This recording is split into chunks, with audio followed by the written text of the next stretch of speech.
Immigrating into a new country can be very challenging and exhausting, and I'm here in this video to tell you some of the things you need to do immediately you land into Canada, specifically for you to have a smooth transition. If you're interested in that kind of video, definitely keep on watching.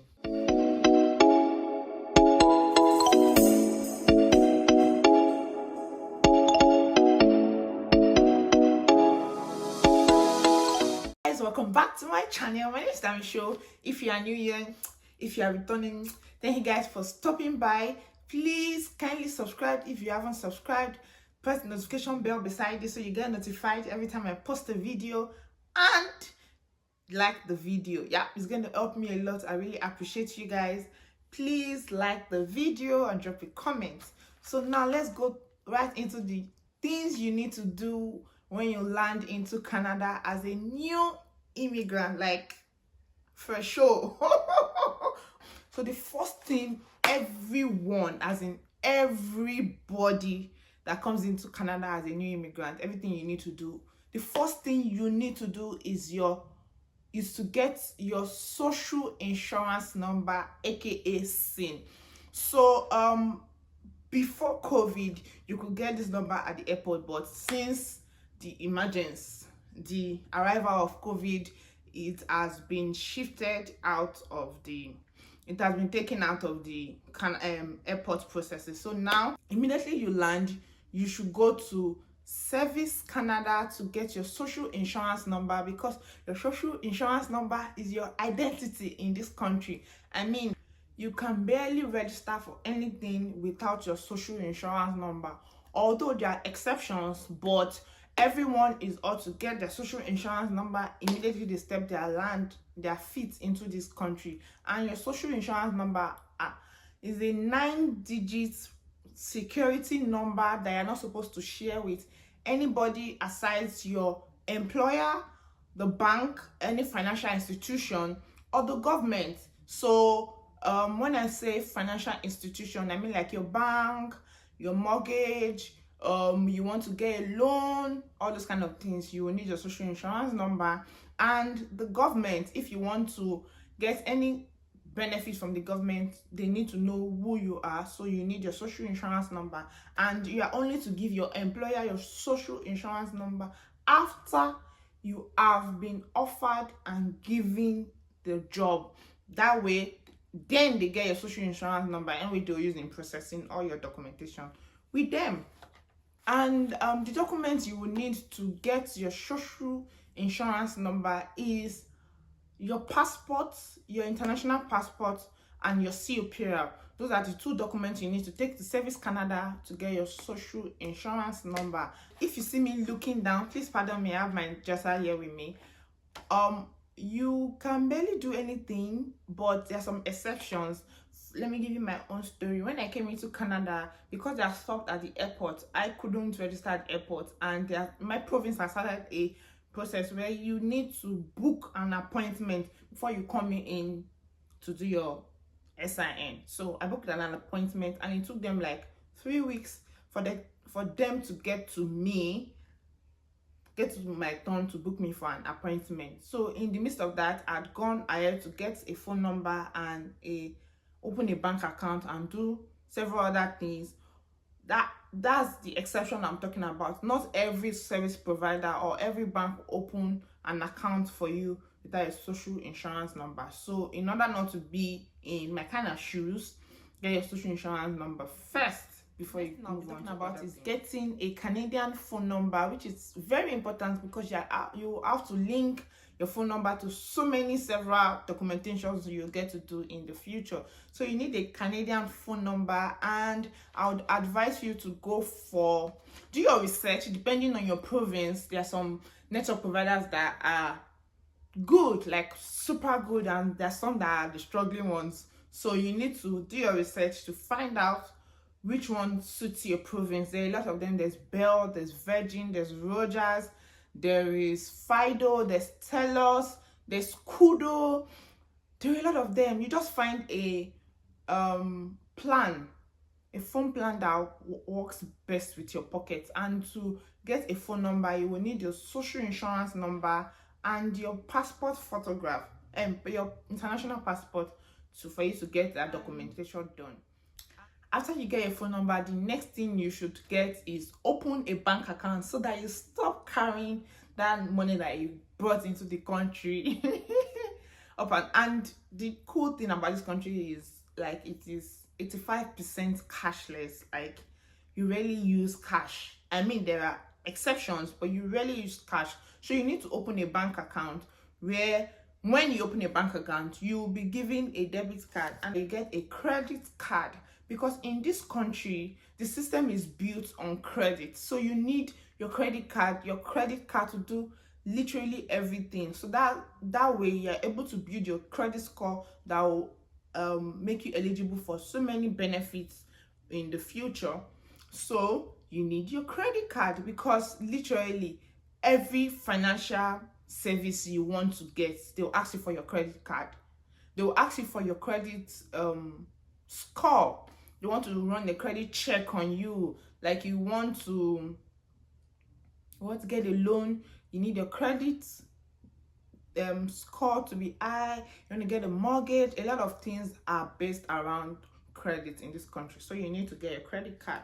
People rarely use their debit card once in a while, so people build their credit score by constantly using the credit card. And the flip side to that is, when you get your credit card, because you are spending money that is not your own, you have to cultivate a very disciplinary attitude, behavior, to always pay that money back at least within 28 days, because after 28 days you get charged. Like they'll start charging you. So you need to, and that's if you are not paying your credit debt, you are destroying your credit score. So the earlier you start building your credit score, the better for you. You will need to open an account with banks that offer Newcomer services where they have free bank charges for 1 year. That way you are able to save up on spending bank expenses for at least 1 year, and thereafter you start getting charged. There are a lot of banks. Please do your research. So to open your bank account, you will need your SIN, the social insurance number, your international passport, and your confirmation of permanent residency. Those are the 3 documentations you need to open a bank account. After opening up your bank, after having a bank account, the next thing you need to find is the Newcomer Center. So the government of Canada has provided several integrating system for every newcomer. So that's why they have the Newcomer Center, where you can get a whole lot of benefit as a new immigrant. Guys, you would not believe, you would not imagine the amount of benefits. That Newcomer Center would help you immigrate easily into the system. So they will help you sort out your resume, help connect you to job fairs where you can get jobs, help you with accommodation, food banks, help you with a lot of things. I mean, there is even program where you can register to learn French for at least 3 months. So imagine if you are coming into the country and you have interest in learning French, you can go into a Newcomer Center and get registered for free French class. So it's either French or English. Those are the 2 official languages in this country. So whichever one, maybe you want to improve your English too, or you want to learn French, which is a very fantastic language, you can go for it. Offer great pre-employment services. If you have kids, they help you get the best schools in your zone, and generally they give advice to new immigrants. So if you new in Canada, please find the nearest Newcomer Center in your area. After that, you should get your health insurance. Go apply for your health insurance. So one thing you need to do, so let me tell you, the reason why you need to open your bank as early as possible is because going forward, there are a lot of documentations that you need to do that will involve what we call proof of address. For example, this health insurance, depending on the province, different provinces have different insurance plan and coverage. Some provinces will require you to get proof of address, and that proof of address is coming from either the bank or your bank statement or your phone bill. So you are going to get your phone bill and bank statement after 1 month. So that is why you need to get your bank or phone plan sorted as early as possible, so that in the next 1 month you can go apply for your health insurance. Health is wealth. Most of the health services here is free, so you need to get on free healthcare as soon as possible. The next one I'll be talking about is accommodation. So depending on your standing, if you have family, depending on how you want to sort out your accommodation, there are 1,000,001 ways you can look for accommodation. Some realtors you can just get an agent to look for house for you, and you don't pay that agent, the landlord pays the agent. So you can imagine how chilled that is compared to the country where I come from, where you have to pay the agent, pay the landlord, pay service charge, pay what are the things we pay for in our country, and the agent finds suitable apartment for you. There are a lot of websites you can use. Just search for it online. There's Kijiji, Craigslist, there's Rent Faster, there's Facebook Marketplace. There are a lot of platforms you can use in getting an apartment. So depending on that, also depends on the kind of accommodation you want to get. They have townhouse, they have condos, they have apartments, there's basements. All depends on your preference. So the next thing I'll be talking about is creating a resume. Although the Newcomer Center might have created a resume for you, but just in case you're not using a Newcomer Center, you need to create your resume, and there's a standard for the Canadian resume. So you need to create your resume according to the Canada standard, and there are a lot of ways you can use to get job. There's the most popular is Indeed.com. So there are loads of jobs. So look for the one that suits you and your profession on Indeed or every other platform you feel worthy to use. The next thing I'll be talking about, this might not pertain to everybody depending on your driving skills, but if you intend to drive in Canada, then you need to get a Canadian driving license. This also depends on the province. Different provinces with different steps or ways. For example, in Alberta, you don't need a driving extract. It is not compulsory to use a driving extract to get your driver's license, but in Ontario, it is very, very compulsory to use your extracts. That's extracts. Driving extract is your record since you collected your driver's license in Nigeria.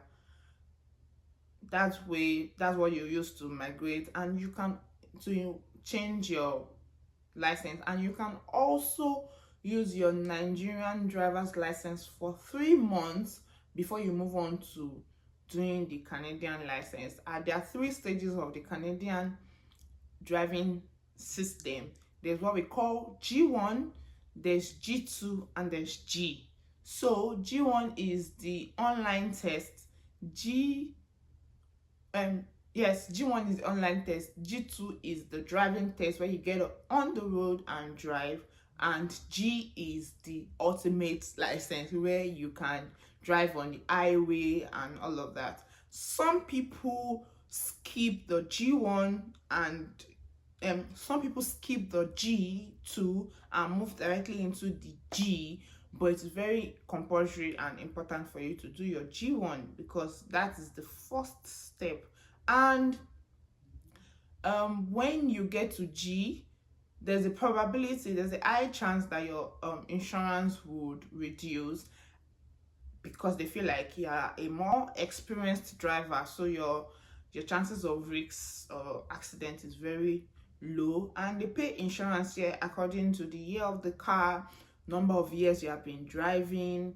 That's another thing. So if you are a fresh driver in Nigeria and you're hustling to get your driver's license for coming to Canada, there's no need because you don't have any benefits. You're still going to do the exams here. So, and you're still most likely going to do like 2 or 3 driving tests and driving lessons, not regular driving school, because I mean you already drive, but like 2 or 3 driving lessons, so you can just understand the signs and the road maps and the everything that relates to Canada roads. Another thing I'll be talking about is there are a lot of apps that you might need to download because I mean there are just a lot of things that you might need. It's not compulsory, but there are quite some essential ones, e.g. like the weather app. You need to check your weather app before leaving your house, as in it is so important. That cannot even be overemphasized. You need it because you don't want to be shocked. Imagine you wearing a singlet out and then you didn't even get the memo that there's going to be a snowstorm or something like that. So you need your weather app to be updated so that you can get information about weather at every point in time. Another thing you might need is like the food app. Is either grocery app like Walmart, and then there are some other ones, or you want to get Uber Eats, or you want to get so many of them. I don't even know them, but you know, there are just some apps that you might need to.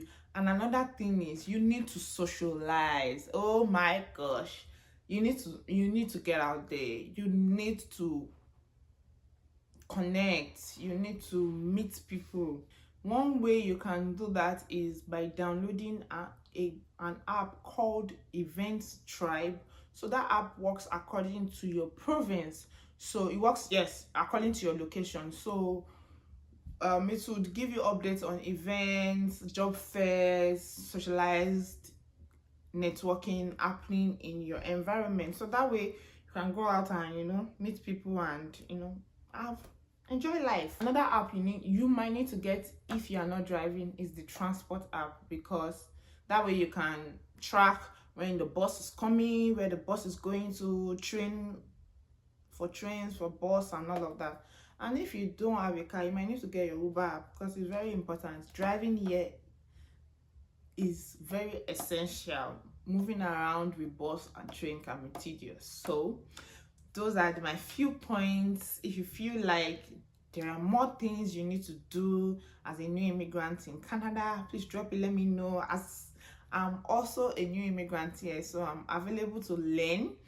If you have any question, let me know. As you guys already know, thank you for stopping by, and I'll see you in my next video. Bye.